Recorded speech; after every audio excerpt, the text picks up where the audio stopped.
Hello and welcome back to the Squared Circle with me, David Benavidez. And me, Joe Ojala. That's right. We are back like we never left. Listen, right now you're going to get back to back news as soon as it hits fresh off the press. We are here to talk about Katie Taylor versus Amanda Serrano. The press conference went down last night. Like, Joe, talk to me, man. Talk to me. It was spicy. It was a very entertaining press conference, wasn't it? It was very out of character for Katie Taylor and at times for Amanda Serrano as well. So I'm going to give you my initial thoughts on it. First of all, great press conference. I felt Katie Taylor was getting picked on a little bit, if I'm honest with you, bro. I felt like because she's at MSG, now I know New York is heavy Irish, also heavy Puerto Rican, but when they were asking for the predictions with the other fights, if you guys haven't checked the press conference, I'll go check out. But basically, they was asking all the other fights. There's an all women's card on there. You got Lisa Baumgartner on there. You got Ellie Scottney on there as well, which is mad. I thought Ellie Scottney was still in matchroom, but she was MVP now, and you got a couple of more fighters on there. But when Ariel was asking each fight for their predictions, they all kept saying Amanda Serrano, and it felt like it was very MVP Jake Paul controlled to make Katie Taylor look bad, in my opinion. And I felt Amanda Serrano was disrespectful at times, although she was denying her being disrespectful. To be honest, I never seen that type of side from Katie Taylor. But then again, I never seen Amanda Serrano sound she sounded petty, to be honest, bro. Yeah, you know what it is, right? Katie Taylor, usually she's in fights with people who respect her, who respect what she does. So you don't really see her with her back against the wall in press conferences, especially in those settings. Typically, you can catch her and find her sometimes with her back against the wall in the squared circle, but not in front of the press. And obviously, this was like an onslaught, you know. Obviously, there was a lot going on from that perspective. You had, like I said, so many fighters predicting her to lose, which obviously some of that could be their true prediction, or it could be because they're fighting on MVP and they're getting paid handsomely and they want to fight on MVP again. So sometimes it's the politics be politicking. But in this instance, you could see Katie Taylor had her back against the wall. Amanda Serrano tried to pull up well. It was actually Nikisa who raised the not even Nikisa. It was Ariel Hawani who raised the question of the 3-minute rounds and so on and so forth. And you can even tell like the questioning from Ariel Hawani is very MVP based. I know that he is a journalist and he would like to have maintain a degree of independence, but obviously he's being paid by MVP, so not too dissimilar from the first time. You could see the side that he was on, and he raised a question about the 3-minute rounds, and Katie, give Katie credit. She backed it back hard. Still, she pushed back hard. She weren't diplomatic about it. She was just straight up like, listen, I won. I know you know what I mean? You ain't making excuses about the fact that you lost. Sounds like you're making excuses. But at the end of the day, I won the fight. It's 2-0. You see what I'm saying? If you won the fight, then you could set the rules. But you ain't won the fight. I won the fight. I'm the one that's setting the rules. You understand?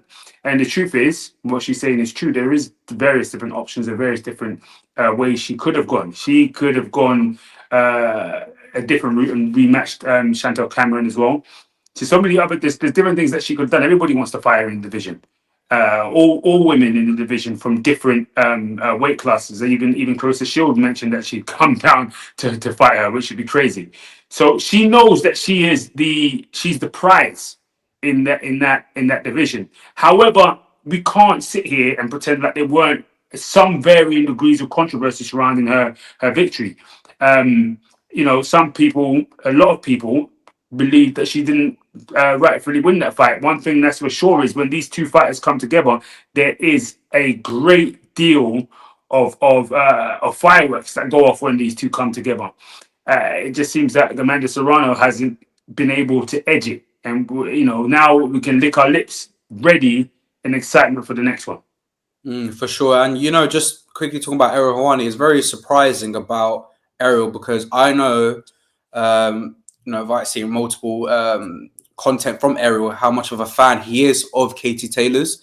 So that was surprising. And just talking about the terms of them two, their styles matching, there's some fights in the world that you're gonna just get an amazing fight. We got the receipts for Taylor Serrano. We got the receipts for Bivol Beterbiev. Do you know what I mean? These type of fights, you just know it's gonna be fireworks, I suppose, right?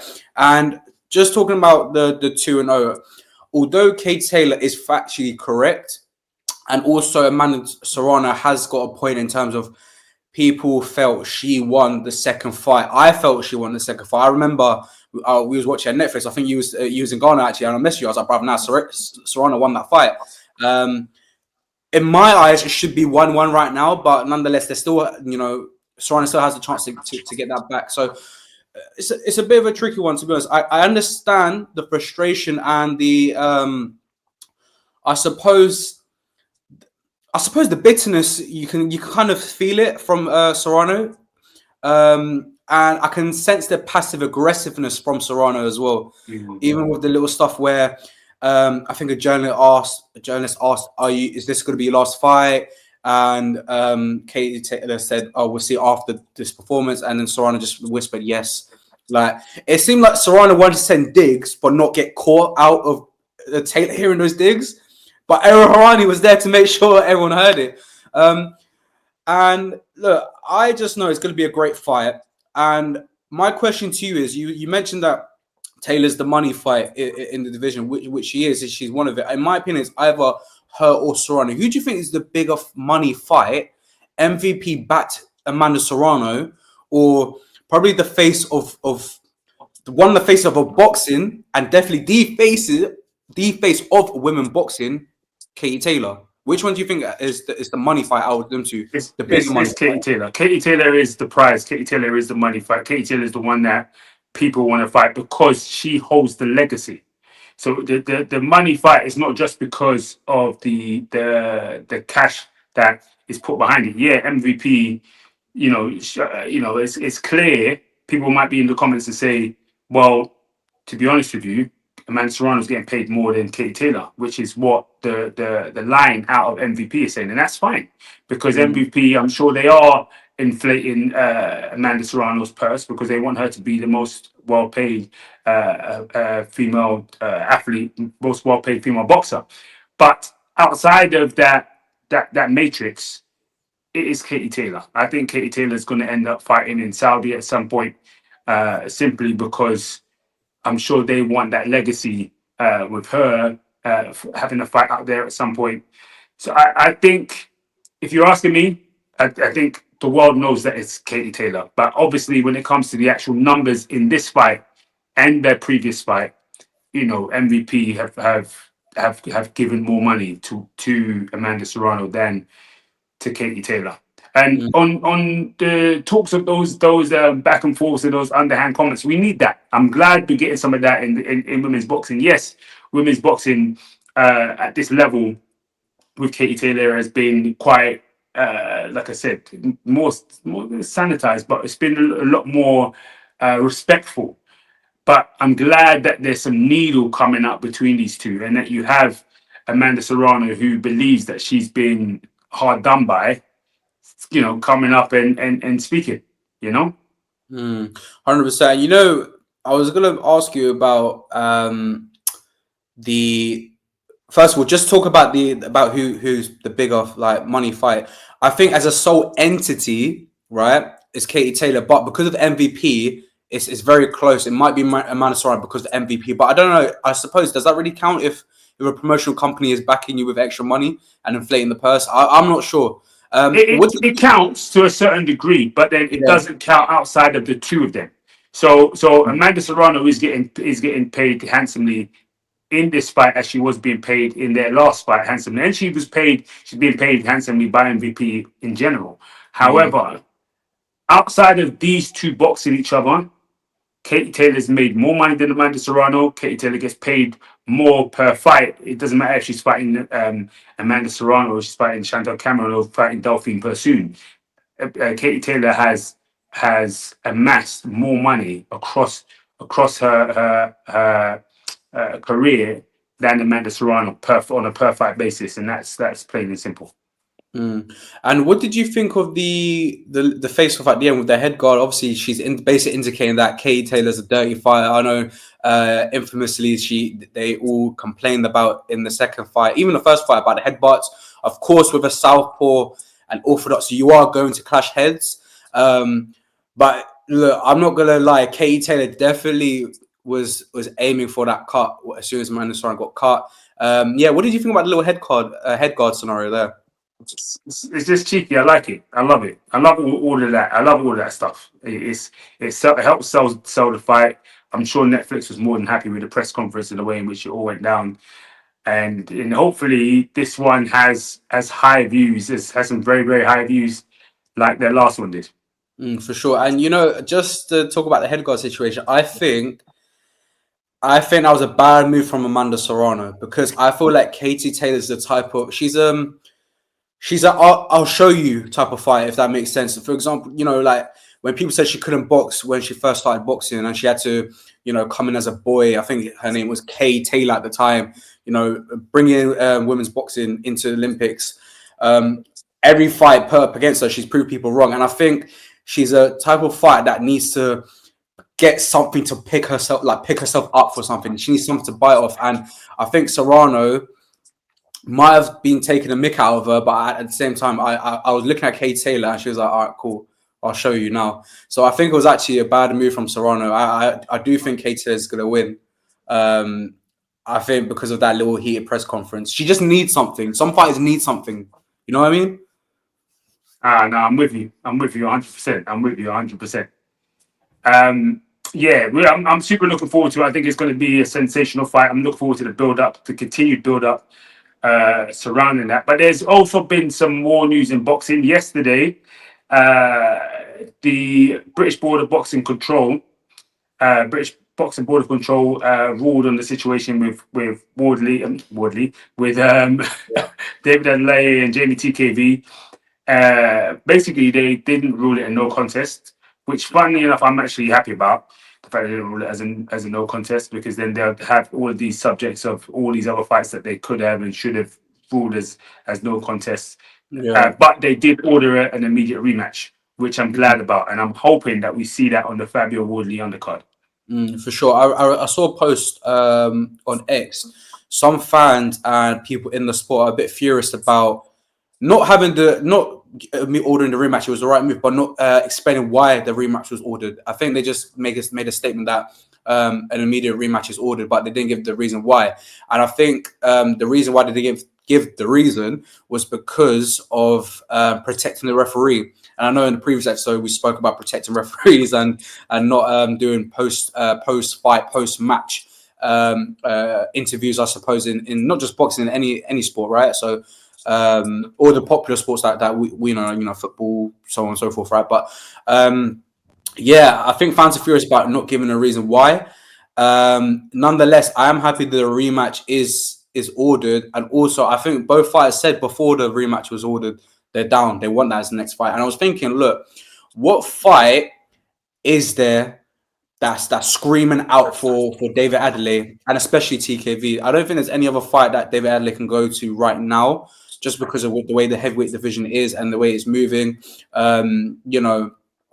Like Fraser Clark, maybe, but Fraser Clark's like, he's probably going to take I suppose a lesser fight to get himself back up from that devastating knockout from Fabio Wardley, right?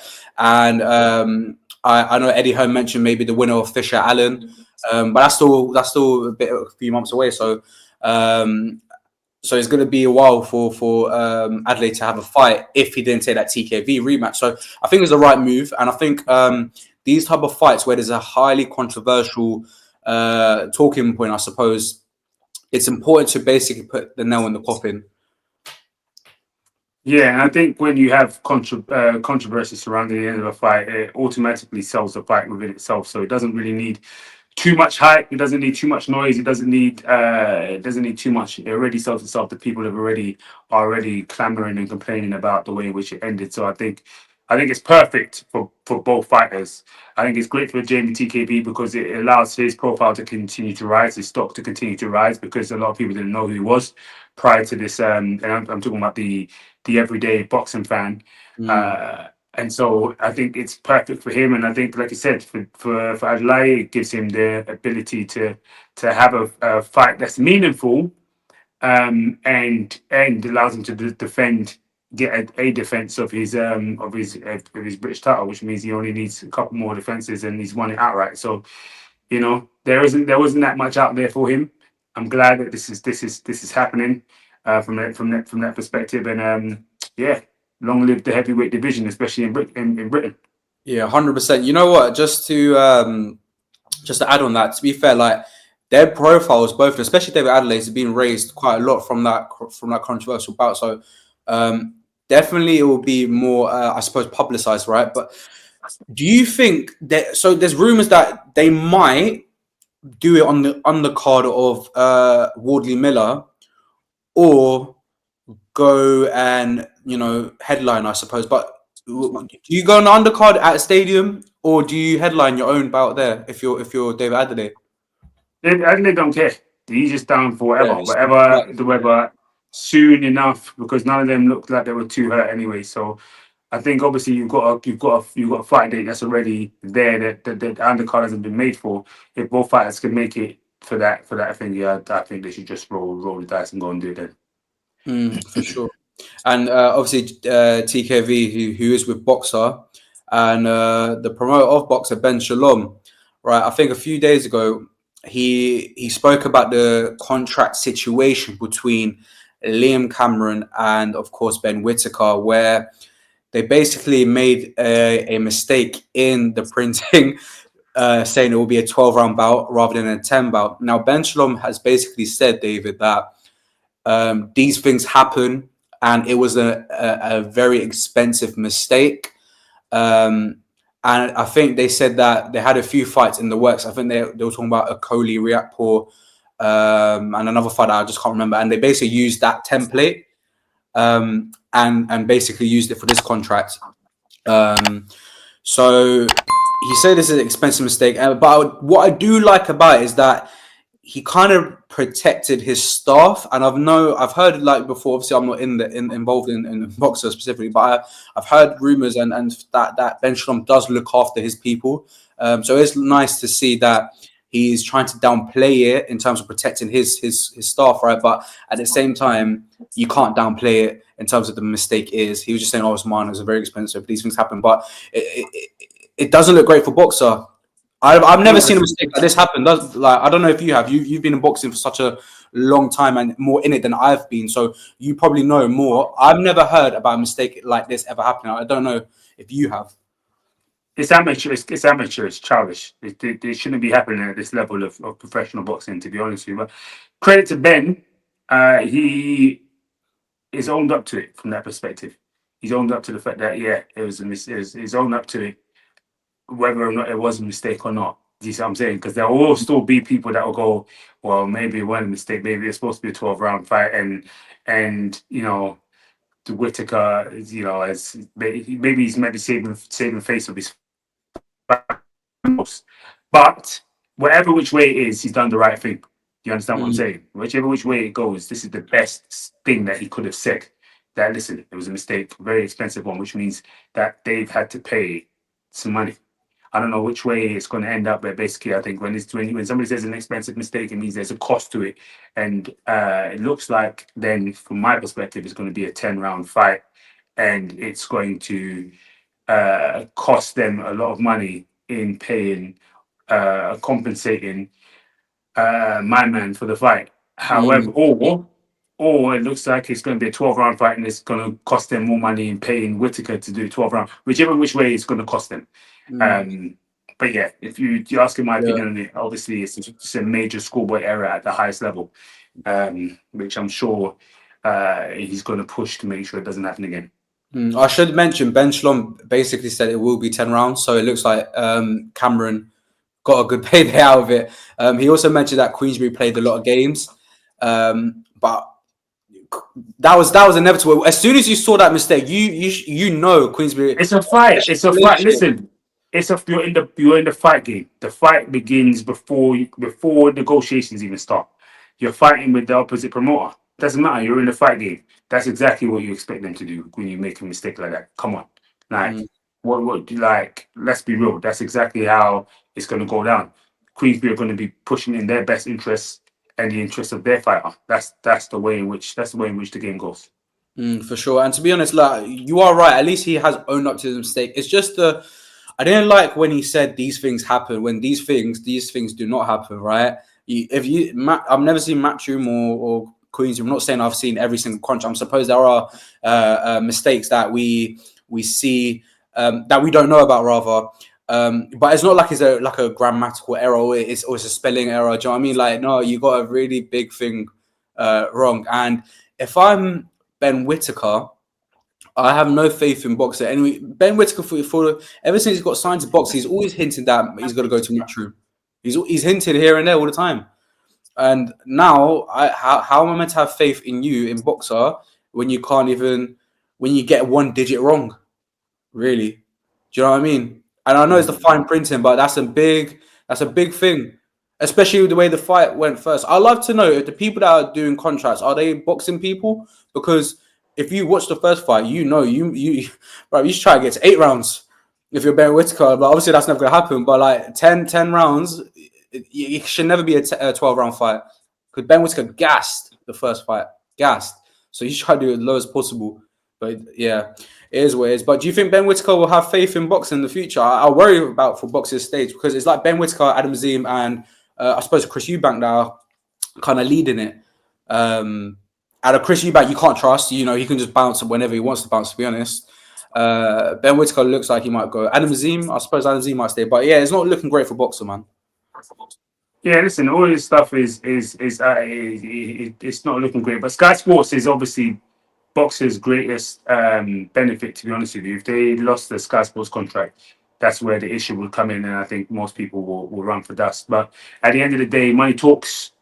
If the boxer are paying the money, then you know what I'm saying, and I'm sure they'll likely stay there, especially with the platform that they have over there. What else do you have for us, my brother? Lastly, we got Mauricio Serrano, WBC president.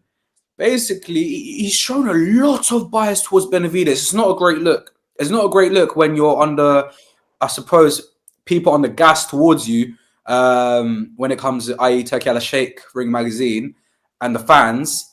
It's not a great look where you're blatantly favoritizing a fight. And let me explain to you what's basically happened. He basically said that Dmitry Bivol got offered $8 million to fight David Benavidez, and he rejected it.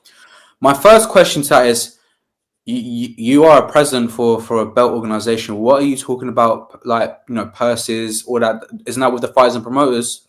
If I might be mistaken. I'm sure someone can out there educate me in the comments, right? I'm sure the presidents of these boxing organizations have no shouldn't really say stuff like that, and it's very inappropriate.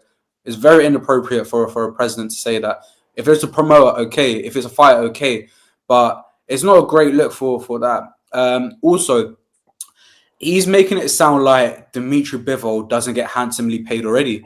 What do you think the Beterbiev fights were like? I'm pretty sure. I think both fights were like 10 mil or 10 mil plus.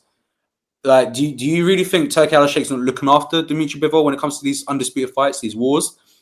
So I don't understand what his point was to really say that. To me, it just seems he's bitter that. In all honesty, in just being saying how it is, that Dmitry Bivol chose Turkey Al Sheikh over the WBC. That's what it looks like to me. Yeah, it could look like that. Listen, what you got to understand is that there is a war going on. All right. Like I said, like I mentioned in that last video. If anybody hasn't seen that last video when we was talking about Turkey and the future of boxing, listen, there's a war going on. There's an underground war going on. So, at the end of the day, if somebody can fire shots at somebody, people are fighting for legitimacy in this sport, right? The owners of the belts, especially WBC, who most fighters love that belt the most because it has history. It has a great deal of history. It's been carried by some of their favorite champions throughout history. So that's the reason why that belt, has so much significance. on top of that, it's probably for me, it's the best looking belt in terms of aesthetically pleasing. Green and gold looks stunning. Those two colors look beautiful together. I love the Um, WBA. yeah, I hear you, bro. But listen, there's nothing like green and gold. I'm telling you, there's a Rolex watch, Rolex Daytona that they call the John Mayer, and that watch is the most expensive gold Rolex Daytona outside of Yeah. the platinum Daytona, right? But because it's green and gold, I call that watch the WBC.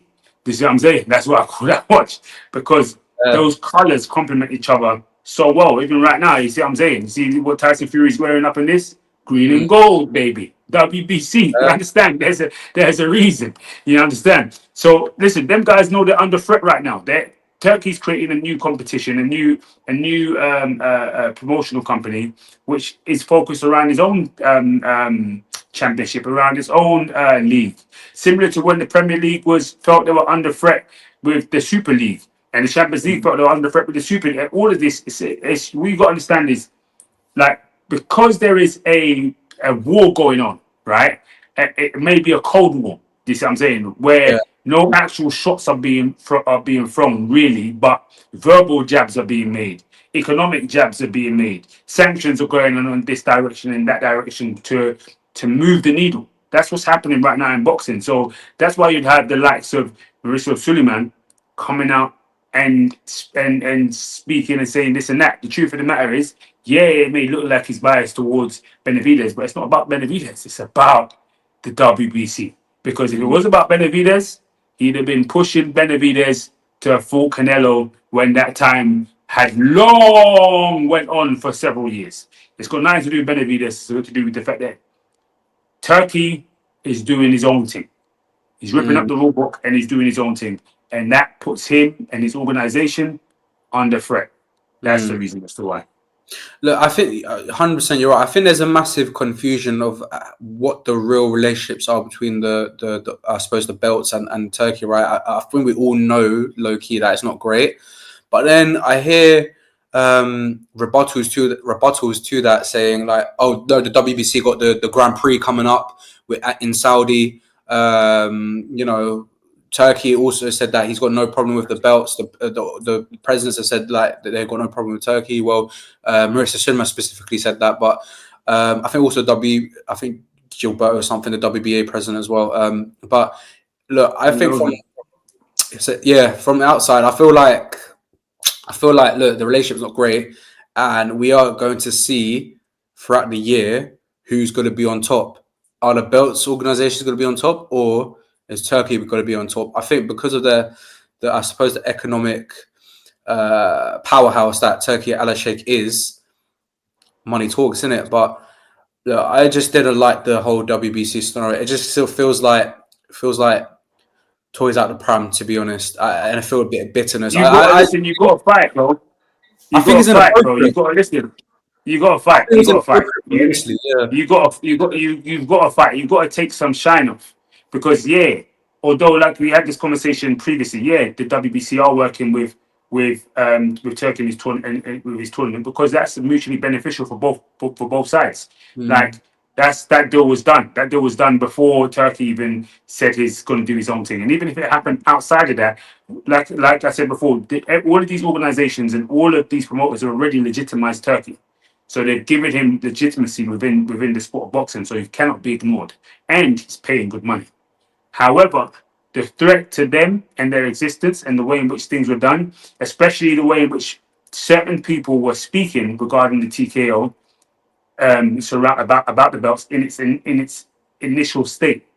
Because of that, you're going to have some of this. You're going to have these jabs. You're going to have these verbal, and they're going to work together for as long as they're going to be working together for.